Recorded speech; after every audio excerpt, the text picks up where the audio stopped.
Hello, thank you so much. I'm very happy to say we have the amazing Eric Guilmette who's joining us today. So I am going to let him introduce himself because he'll do a better job than me.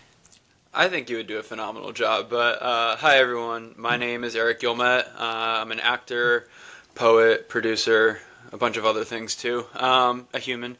And yeah, I mean, we're talking because Jen is vertical drama love. You've created quite a community for yourself, and you've really helped the fans know where to look for the best verticals and made all of us actors and the whole industry feel celebrated. And I've led 26 verticals to this point in my life, as well as other TV shows and feature films, and here we are, finally doing it.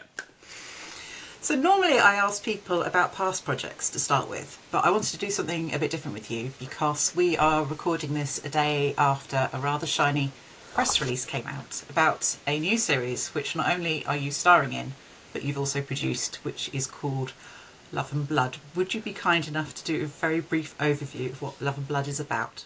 Yeah, so for those who don't know, Love and Blood is a vampire vertical series that I co-produced with Purple Light Pictures, which is run by Dimitri and his partner in crime, Tali, and then also my co-lead on camera, Noemi Van Slyke. And it's a phenomenal series. Of course, I'm biased, but it is, in my opinion, the best vertical series that I've seen. And I think that when the audience sees it, they will feel the same way. Because it's just different. It's unlike anything that a vertical screen has seen so far. We have an incredible cast from Kira Wisely, Mariah Moss, Mark Ponarelli, and then the two of us. And then also just our supporting actors that are involved in there as well are great. And it really is an ensemble piece. You know, I think that there's only been like one other ensemble piece that I've really seen so far, like true ensemble cast, but I still think it mostly only followed two stories, which was Jared, Casey, and Molly's project that was on Shorts. And this one, it follows three different romances. So it's quite interesting, it's very innovative, and I think that the audience will love it. So my first question is, why vampires? Because a lot of people will know you as kind of the king of the werewolf role. So where did vampires come from? You know what's funny is I put this over here because I didn't know if you were going to bring up werewolves. But back in November, we did a vertical Thanksgiving party. And we had, 35 actors, pretty much as many people as we could fit into a space. I think we had to cap it at 35. But we had 35 actors all come to this big event. We had like little gimmicky gifts that we gave out and little superlatives. And I was most likely to be a werewolf because I've done so many vertical series that are werewolves. And I love werewolves, but I also love getting away from them. And I love the fantasy aspect of like Twilight, the Vampire Diaries, all of those things. And when Noemi approached me about this concept of Love and Blood, and I became a little hyper obsessed with how it could change the space, because Vampire Diaries, it was so young, it was so hip, it was so innovative, and I was like, there's a plethora of werewolves, why don't we do some vampires? Because you can make vampires look really, really cool. Werewolves are either fierce and strong or they're not even a werewolf, and whereas vampires, I feel like, can go in and out of it a little more. So that's what we did with the series, and we made it very new and engaging and appealing to multiple audiences. So that's really interesting. You talked about Vampire Diaries, because I was going to say that we've got a lot of like iconic vampires on screen. I mean, I'm a massive Buffy fan. Okay. But you've got the Blade movies, obviously Twilight was huge, you've got True Blood, you've got Lost Boys, you've got Dracula, and then obviously you've mentioned Vampire Diaries. Kind of where do you see it fits in with the kind of tone and portrayal of vampires with Lost in Blood? I would say it's like Vampire Diaries meeting Twilight in a sense. Vampire Diaries with the whole cast and the romances that kind of happen and stuff like that, which I guess happens in Twilight too, but it's just elevated in like the adult sense, like Twilight was. It's not corporate at all. It's not like that's what the typical, I don't know why, to be honest, but that's what the typical vertical fantasy is where it's like it could, if you just took werewolves out of it, it's a corporate CEO movie, and that's what most of the verticals are. But this one is not like that. It's adult, but we don't get into anything like that. So there's no family shaming. No, it's not like, oh my God, you're from the blah blah blah group, and we'll take you down in the tabloids and whatever. I'm like, guys, come on, what are we talking about here? Okay, so I have to go into the vampire things just because I've come from them. So I need to know which of these tropes, so vampire tropes rather than vertical tropes, if you can say are in them. Sunlight. Can your vampires go in sunlight? They shouldn't. Okay. Coffins? We get any coffin shots? No coffins. Stakes. Dagger. Okay. Crucifix? Yes. Holy water? I can't give that one away. That's fine. You don't have to if you can't answer. I'm really hoping you say no. Garlic. Garlic is not in there. It's like a mark of it's fine. We've ignored We garlic. didn't want to go too campy with it, like we want the audience to have fun, but we wanted to make it very real, Brilliant. And are you doing the invited entry as well? I liked that part of Vampire Diaries. We did not. But I do like that element. I think that was one of the parts of Vampire Diaries that I liked. And when I didn't understand it, I was like, why can't he just walk in the house, And Yeah. I think that's very interesting. It's always a good acting moment, I think, where you have to pretend there's that invisible barrier and you can't get in. And Yeah. It's very meaningful when, no, you've been invited in. So. Well, as a spoiler, because I want to give you some level of spoiler, some level of information that no one else has, there are moments where certain characters can't move, and there is a barrier. So it'll be very visible. Everyone will know what I'm talking about once they see it. But yeah, it's interesting. So another question about it is, obviously, when you look at the information you've put out, you mentioned that it's more like a TV series. So my question is, when we watch the first run of it that comes out, are we going to get an ending, or are we going to be throwing our phones across the room because you've left everything hanging? That's what I'm worried about. The answer that I can give is, when it ends, you'll want to see more. Okay, that's such a diplomatic answer. I told you, if I can't give an answer, I'll give you diplomacy. Okay. So, the other thing you mentioned with TV, so will the initial series, will it be in the vertical format that we know, in that it will be roughly an hour and a half, roughly 90-second episodes? Yeah, it's 100% vertical format. It is, I believe it's 52 if you count credits, but 51 episodes. Roughly 90 seconds to 120 seconds, and but it plays a little differently.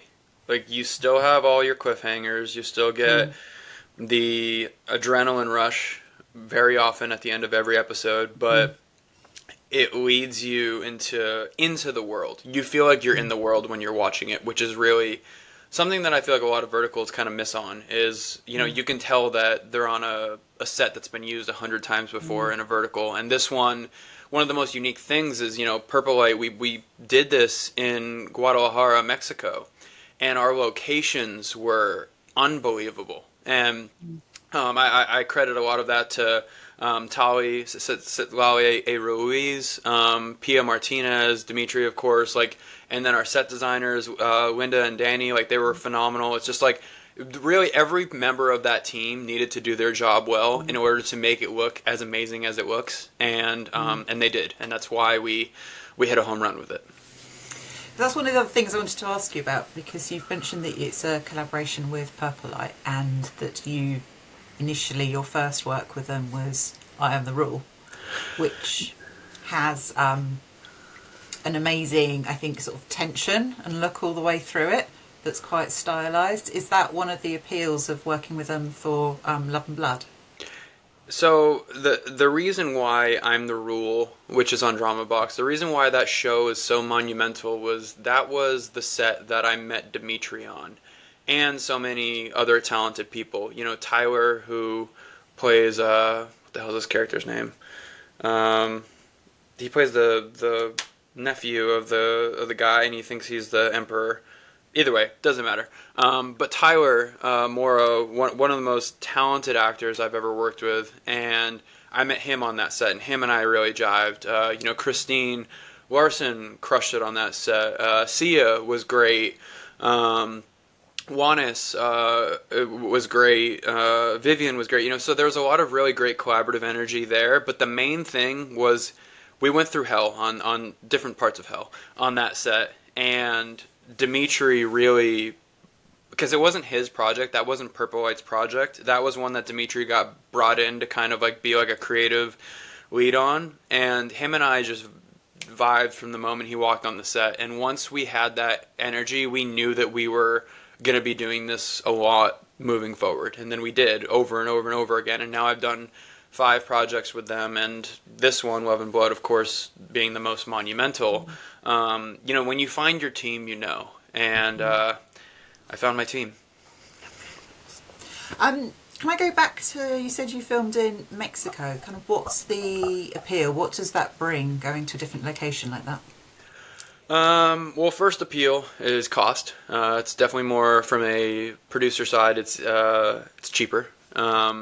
Second appeal, which I think might even be outweigh the first, is there's locations that are incredible that have been untouched and not ever used in the vertical space. And I think that that's one of my qualms with verticals, especially the one shot in Los Angeles and New York, is they've used every location that known to man, that you can just identify the location and I can go, okay, that's Captain's house, that's this, that, and like you can just go down the line and where you're already shooting. Here, when we shot in Mexico, we were shooting at locations that were like 500 years old, and they looked vampire-y. They looked, obviously we had to do some set design and make them look, even more vampire styled, but they look so ethereal. It's like we wouldn't be able to get that in Los Angeles unless we built the set. So that was an appeal. And then also, who doesn't love filming in a foreign country? It just makes everything, when you're on location, it makes you feel more connected to the project and makes you kind of step outside of your old life. Versus when I sleep in my bed here, like I still go home and I have to do chores and laundry and other activities. And I do think that does have an effect on an actor as well. No, I understand the avoiding laundry. That's kind of why this entire account exists. It was me. I'll do this instead.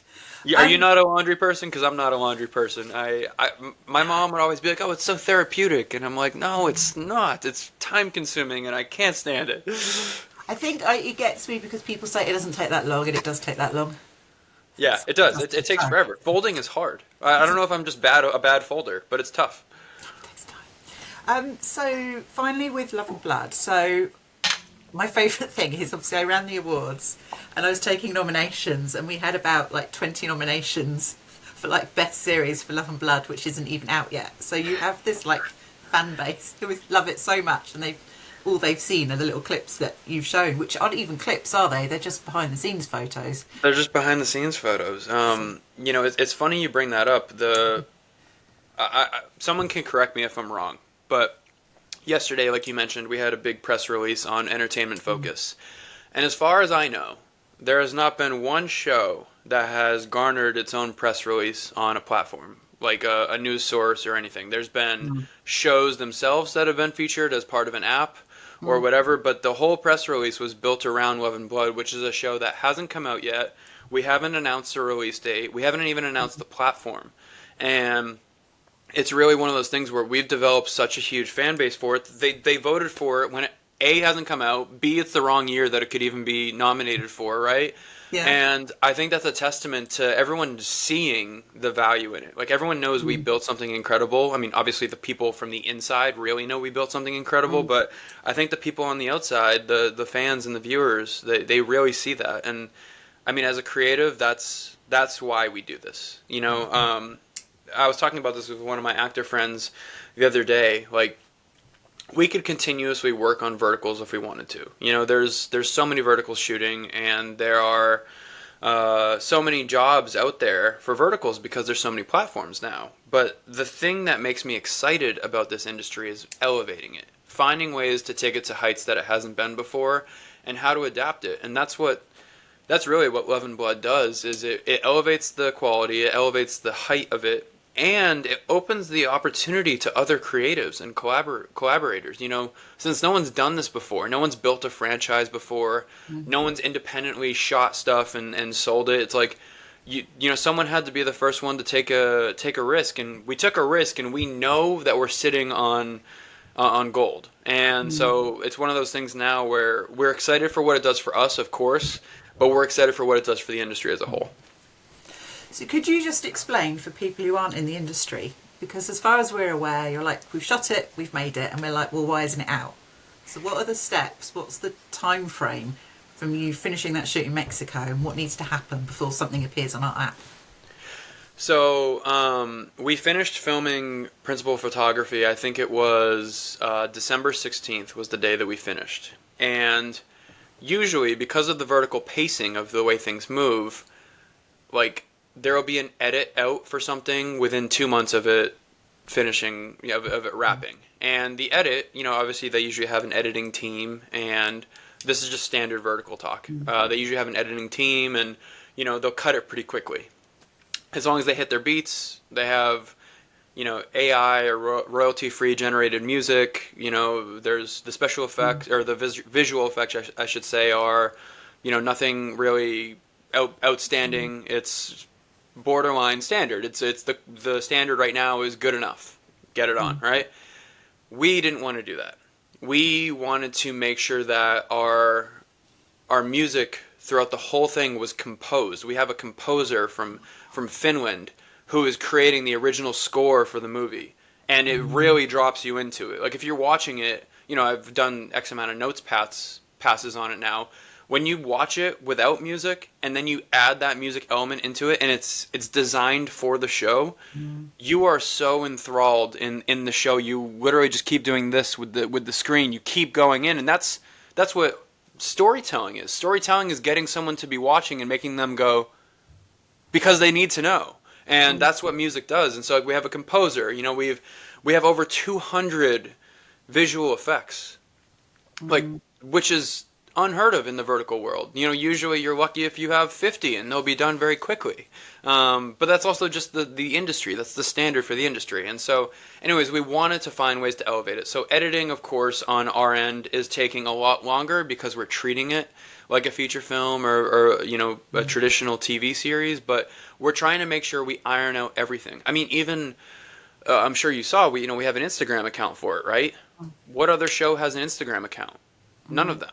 Because we really care about the marketing for this. We want this show to reach so many people and impact all of their lives, and we want to do merchandise for it, and we want to do talk shows to talk about it and tell you the stories that we've already told and will tell in the future. And that's what you do when you build a franchise. That's why it's taking so long. And I posted something somewhere yesterday, I can't remember, but I talked to a lot of people were like, when's it coming? When's it coming? When's it coming? I'm like, first of all, it hasn't even been in post-production for 4 months. Like, standard feature film sits in post-production for over a year. And, the runtime on this is well over 60 minutes. So it's close enough that it's closer to a feature film length. And but I talked about how, your patience for something also dictates, the value that you place on it. If you're able to wait for something, then that it's worth the wait.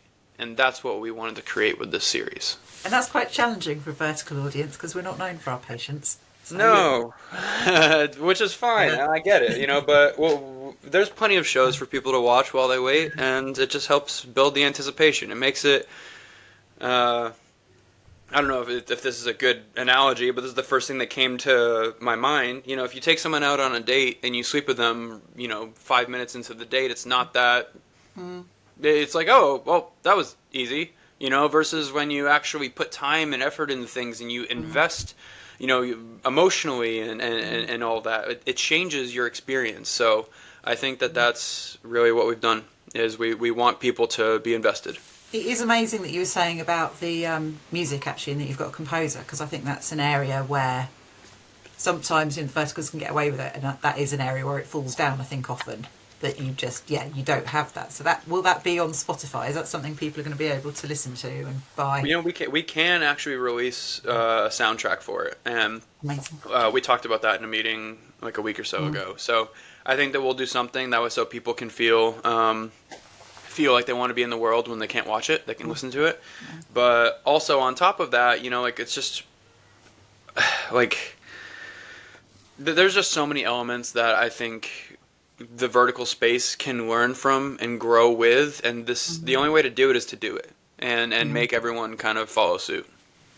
And the final question with that, because obviously I'm really excited now. I didn't really get it before, to be honest. I was a bit like, you've convinced me, so I'm hoping this will bring on everyone else who wasn't sure. Will you do a premiere? Because that's the thing that kind of feels that's missing for verticals. You know what would be really cool is to be able to do a live premiere with the cast all there, and to be able to have everyone chime in, just like when you do an Instagram live and you get comments coming through and, you know, reactions and, you know, the entire cast hasn't seen the film yet. So it'd be fun to get all of their live reactions too. You know, and I think that it would be cool to do something like that. We're working towards that. The thing is we need to be able to iron that out with the distributor and also make sure that it just all works. But it would be really fun to be able to do like a virtual live premiere if we could set that up. And so I won't commit to it, but it would be really beautiful to be able to do that, or an in-person premiere in Los Angeles. But also need to get a vertical theater or just shrink the theater this way. Thank you so much, because I had a lot of questions about that, and that was, I think we've given some people some good stuff. I wanted to go back just quickly to the Werewolf, because I talked to a lot of fans, and one of the questions I tend to ask them is, what is the first vertical you saw? And one that comes up a lot is The Unwanted Mate. And I just wondered if you could reflect on that and kind of, did you expect that to take off in the way it did, and what sort of reaction you get from people still about that role? Yeah. So I did one werewolf series before that in like early August of 2023, which shows how long verticals have actually been a thing. I think that I know people that have done them in like June 2023 and May, and so I'm like, oh my god, these have been around forever. Well, 2 years, but feels like forever.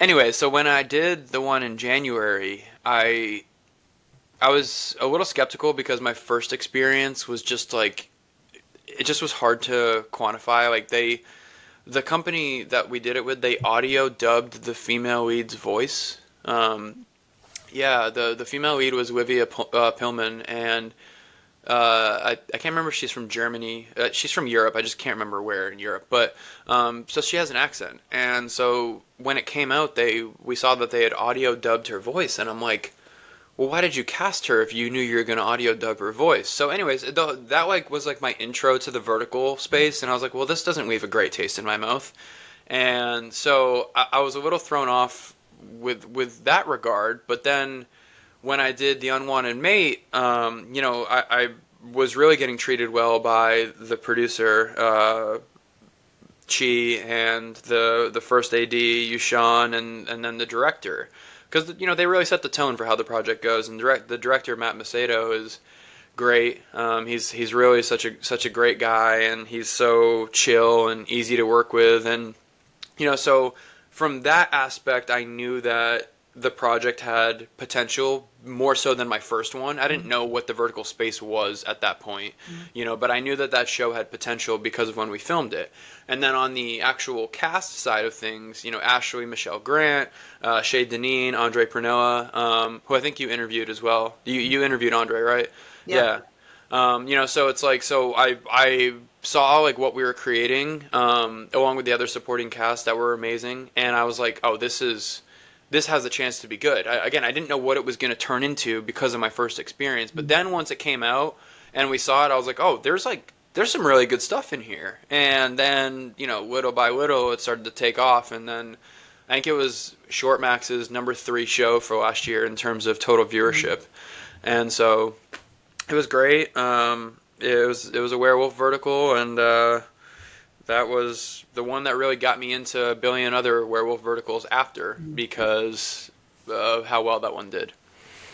The main comment I think I get from fans about it is actually, although it's the werewolf setting, actually the thing they like most is that there's character progression with Kieran. Yeah. So, which I think is quite interesting, that they like that it's a more rounded character and not just that sort of one note male lead sometimes that we get. A lot of times, yeah, the male lead you get to act in from like a 4 to a 5. Like that's like the space that you get to act in, and they want them to be stoic, still not have much of an emotional arc, and which I understand. You know, every story has a different need, but Kieran itself was a fun character to play, and I think that he was actually well written, and actually, you know, him and God, Evelyn. I'm like, what the hell is her name? Evelyn's character, like, they actually have like these like romantic beats where it feels like it's them against the world, and as opposed to like a lot of werewolf ones where that doesn't happen till right at the end, and then you miss anything else after that. So, yeah, it was well put together, and Shortmax ran a ton of advertising on it, and that's why I think it got seen by so many people. Oh yeah, well thank you, because that brought a lot of people into the vertical space. So, Of course, yeah.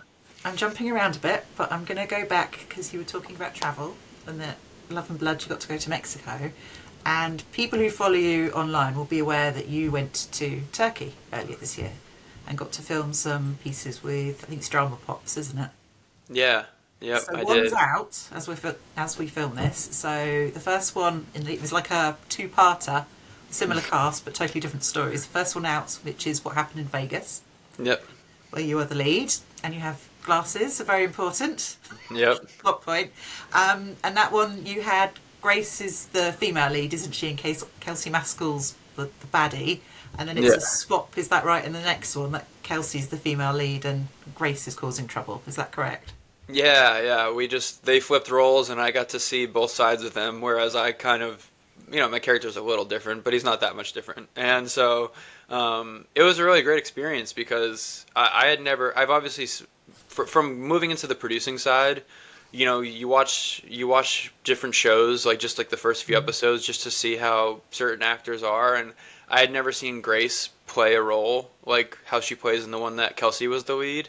So it was really fun, and it was just interesting. So yeah, I mean, What Happens in Vegas was a blast. We had a really fun time filming that. You know, I think that they hit a lot of good notes with that one, and that one felt a little bit like You Belong with Me in a way. Like it was like, you know, it's a rom-com. I actually don't get cast in rom-coms that often, which is kind of shocking considering one of my top shows, you know, ever is a rom-com. But so that one was great, and then like we knew what we were doing in transitioning from that one to the second one, and so it worked out really well, and I'm excited for the second show, whatever its title will be, because we don't know. I'm excited for that one to come out just because Kelsey did a great job as the female lead, and it was really fun to act opposite her. And yeah, I mean, that experience in general was a blast, being able to work with all those people. So how does it work in Turkey? And that is it a mix of like the American crew and then sort of Turkish crew as well? And is there a sort of a possibility of just like learning from each other and sort of different styles? Because obviously I've watched quite a lot of Turkish soaps over the years, and some of their stuff is extraordinarily brilliant.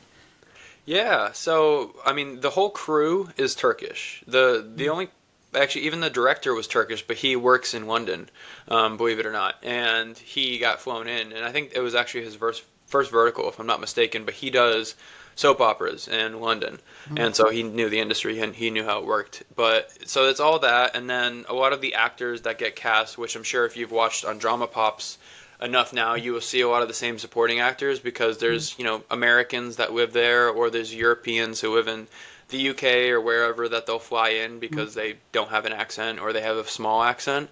But yeah, it's really a blending of things. And I mean, one of the great things about being where we are as vertical actors, you know, I can speak for myself, Grace and Kelsey, is like people really will lean on us and ask our opinion, which is a really great way to elevate the space, because since we've been through the ropes so many times that like I don't want to say we could do this with our eyes closed, but sometimes it does feel like we could do that.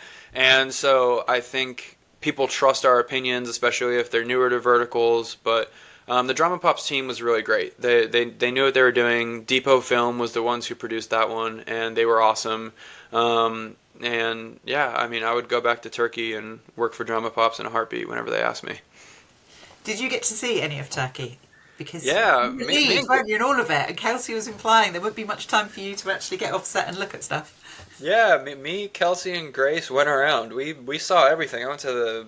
I mean, I could bore you with all of. I went to the Dolmabahce Palace. I went to the Hagia Sophia, the Blue Mosque. We had dinner at some incredible places. We went to get like hydrofacials. We literally did so many things there, and then but I've seen some people go and it feels like they're like went there and came back. So I don't know if we got lucky, but also it was the three of us, and we all love each other. So that's a big part of it too. That's if you want to know like the secret to a vertical is like if the co-stars, like the leads and the main supportings, all are in sync, like it makes it so easy to film. It makes it so fun. You're laughing the whole time. It keeps the energy light. It keeps things moving. Versus when there's not sync and synchronicity, like it can really throw the whole energy of the production off. Because if there's tension in the air, everyone feels that. And that was one thing I learned early on. I did a Lifetime film back in 2022 called Sabotaging the Squad, and Mayon Jacobs, she was the one who was the female lead for that with Brittany Godwin. And that was like, one of my intros to Hollywood, of understanding how film and TV works. I had a supporting role in that. But I watched how they operated on set, and I really took notes of how to carry yourself when you're the lead. You dictate everything. If you're bad, the whole crew will not be moving, and it's just one of those things where there is that subconscious pressure put on leads, especially in a vertical when you're in 95% of the scenes, to do well and dictate things. And that's why it's like, go have fun, guys. That's why we're here. Go have fun, go tell a good story, and be a good sport on set. So you're very good at this, because you set me up for the next things I want to ask you about, which are going forward. So I know you've got quite a few exciting projects lined up. Is there anything you can say about them? But I know at least one of them's horizontal rather than vertical. Yeah, I am doing a feature film. I did one feature last year, which was Tales of Christmas. That was on Great American Family and Amazon Prime. So if you like dogs and you like Christmas and you like romance, enjoy. And like that was one my mom liked to watch, for example. Like that's like I love those because I'm like, if my mom and my grandpa can watch, amazing. So yeah, now this upcoming May and June, I am filming a horizontal, a feature film in Texas, and it's a rom-dram.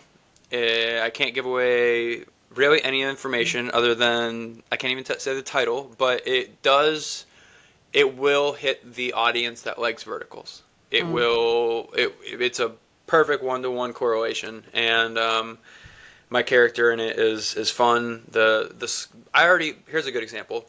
I already know the music that's going to be in it, and I've gotten to listen to the music that's going to be in it. So it's one of those things. It's like you already know what the sounds are going to be.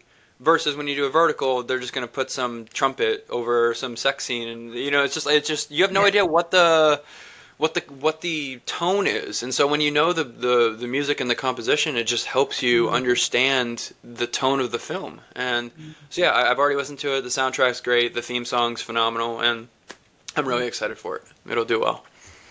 So something I want to ask you is, obviously you start in the vertical space and you've got some really exciting projects happening in the vertical space with Love and Blood and kind of what you're seeing going there. But also, obviously, as an actor, you're growing your career. And I always had the view that is it the ultimate goal from verticals to basically ascend to the better place of horizontals? Is it possible to straddle both industries? Because I also know there's sort of issues with work being union, non-union. Is that something that at some point actors are just going to have to make that decision and just go, I can't do both, this is where I need to go? Yeah, I mean, it's a great point you bring up. I think it will come down to the situation. Being where I am in the vertical space now, I love what this space means to so many people, and I love the connection I have with the fan bases. And as an artist, you just want to be able to make stuff that people watch and care about. I mean, obviously, of course, eventually, I want to be doing Mission Impossible and whatever, right? But there's a unique path to get there, and I think as long as we can continue to grow verticals, I think, truth be told, and this is a very hot take, if the storylines stay what they are and they don't develop, we're going to lose a lot of the viewers because it's going to be redundant and it's not going anywhere. And I don't think that the apps are thinking about that right now. I think that everyone's afraid to take a chance and they're afraid to try something new. And, my goal with the vertical space is to be able to get it to a place where there's an independent film market. Look at Anora. Anora just won so many Oscars, right? It's an independent film. It wasn't done through, a big studio, had a $6 million budget, and it was incredible. And I want the same thing to be said for the vertical space. I want creatives to be able to think outside the box and help grow this industry. Of course, there's still going to be the studios. There's going to be the main apps that are making the most content. But I think that the way to elevate the space is to have it expand outward. So to give my answer, yes, I'm going to continue in this space. I already have 5 projects that I'm producing throughout the rest of the year. And I'm excited for those, and they're gonna put some they're gonna not I don't want to say ruffle some feathers because that sounds like a bad connotation, but they will make people go, oh, I didn't think of that, or wow, that's so innovative, right?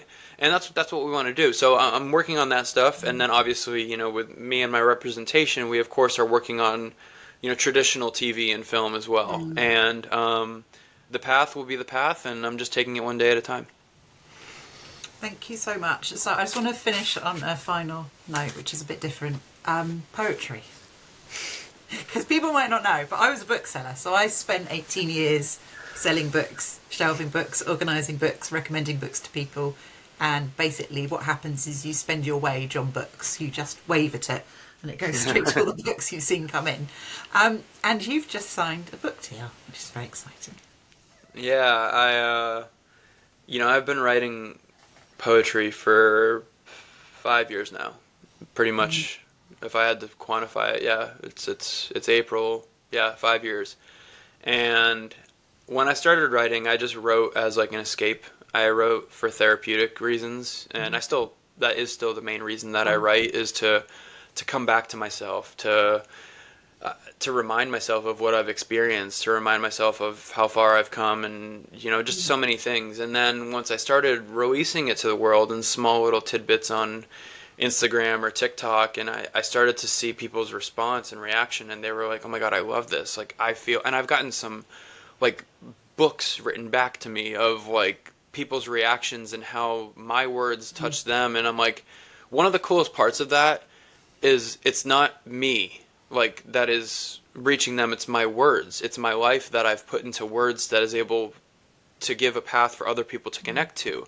And the rest of my life, for the last 5 years, has been modeling and acting. And that is completely me. That is my image and likeness. Whereas my poetry is not my image and likeness. It is words that people can interpret in any way they want, that are not fully connected to me. And people get to go make their own experience with it. And so I love that. And so anyways, I built and built and built and built, and I wrote this whole first book that I finished around August of last year is when I finished writing the first book. And I was like, okay, I'm happy with where this is at. And then I started writing a second book.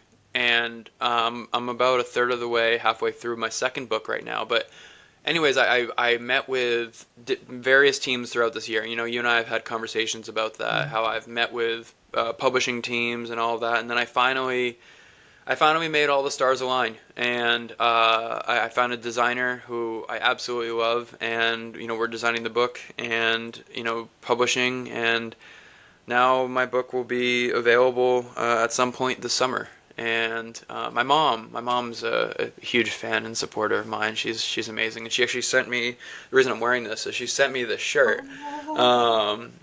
to celebrate what this was, because it Yeah. just, my book means a lot to me. And it's gonna be really cool to get it out. Huge congratulations. How was it, that decision, going from something that was very personal to that first time you put something out in public? Because a lot of people obviously will write and never take that step.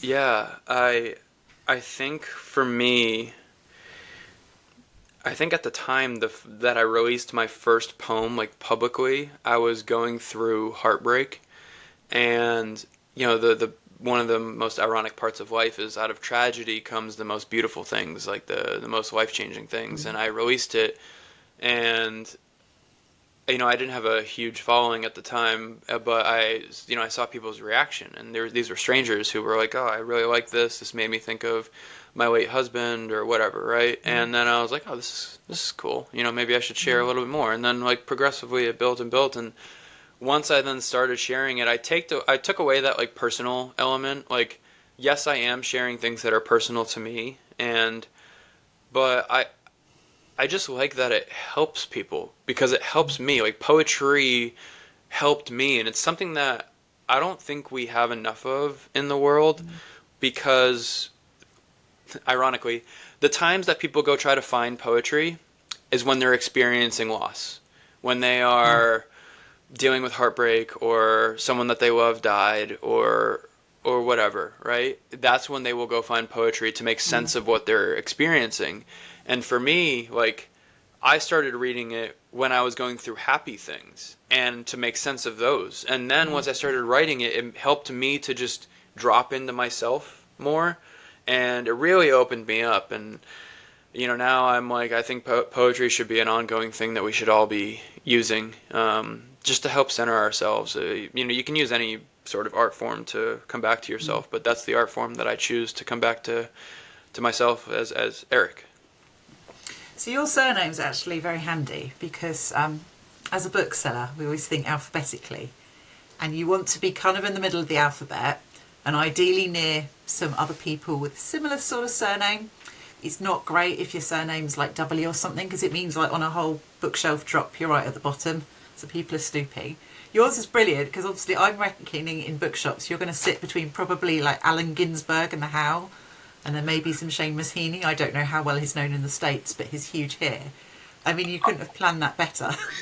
Well, thanks, Mom and Dad. I will happily sit next to Howl, Yeah. and I think that, yeah, it's pure luck. When I started writing, I just wrote as like E.G, and that's it. That is how I signed my poems. But it was one of those things where I didn't know how personal I wanted to get. But then once I really understood like the power of people being able to connect to a human, and not just something that you can't feel, I was like, I have to use my name. And so yeah, we're gonna use Guilmette as the surname. Because it is known by publishers over here to change people's names just to make them fit near another author so that they're similar. So, but you don't Yeah. need to do that, which is brilliant.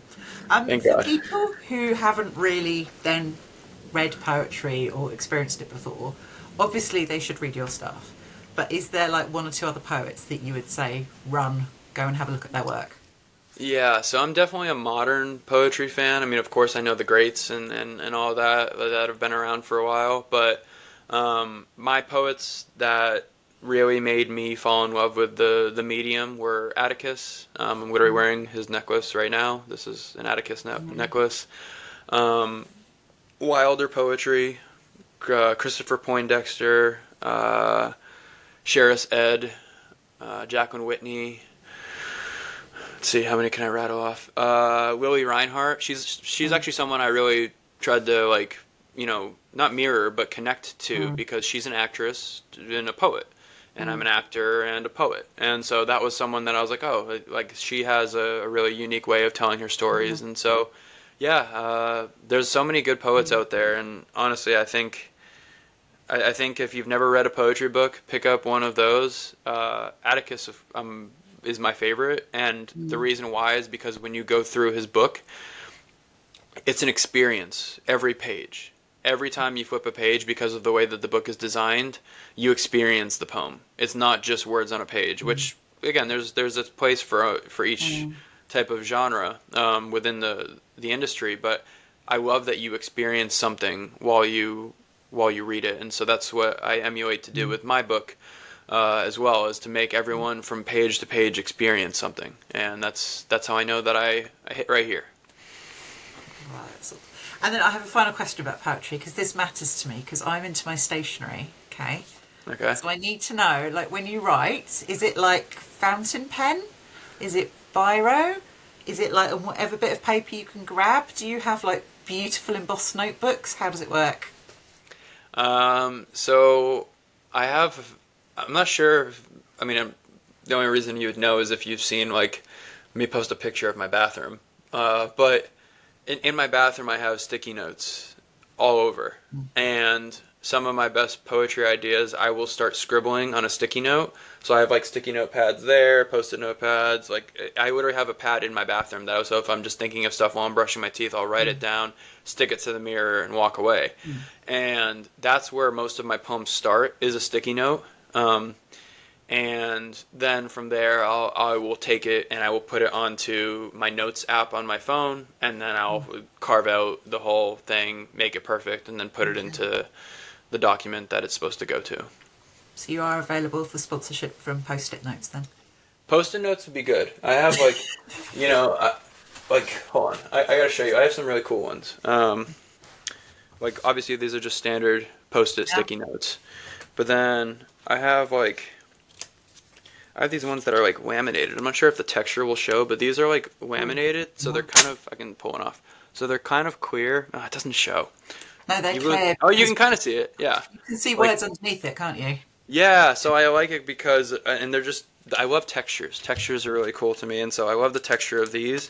On the backs of it, I'll give myself reminders. Like this one says, "You had a great 2024," and sometimes I need to remind myself to celebrate as opposed to just work, work, work. Oh, thank you for that. And also, I'm getting into the nitty-gritty here. You have to buy the proper branded ones, because if you buy the cheap stuff, they wouldn't stay on your bathroom, would they? They'd all float down. No. Quality matters. That goes for everything in life. Quality over quantity, and not to turn that back to verticals, but quality matters. Okay, thank you so much for your time. Really appreciate it.